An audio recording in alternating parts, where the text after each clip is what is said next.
প্রিয় শিক্ষার্থীবৃন্দ, আজকে আমরা শিখব অনলি যুক্ত অ্যাফার্মেটিভ বাক্যকে কিভাবে নেগেটিভ করতে হয়। তোমরা দেখবা অনলি এর পরের ওয়ার্ডটা দ্বারা যদি কোনো ব্যক্তি বোঝায়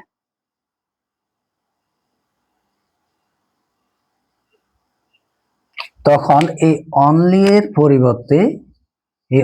এর পরিবর্তে নান বাট বসাবো আমরা।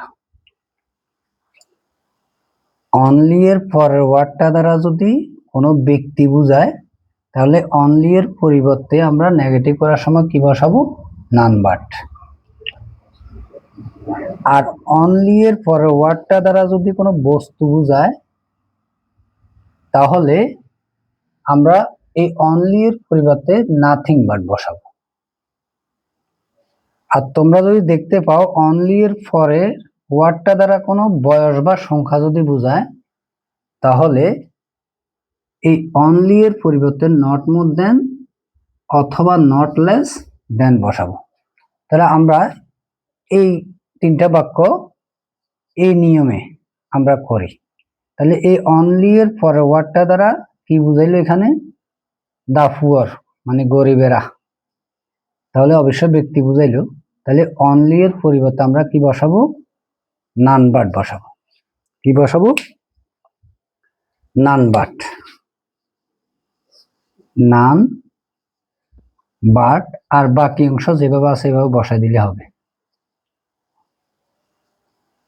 Always happy.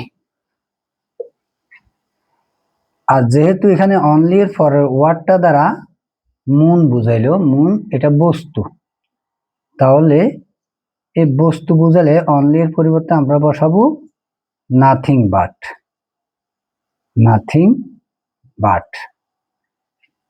আর বাকি অংশ যেভাবে আছে এভাবে বসে যাবে।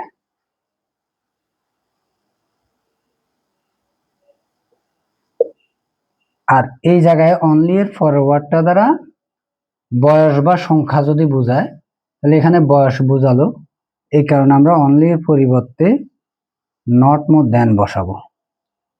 নট মোর দেন 20। অথবা এভাবে করলে হবে she is not less than 20।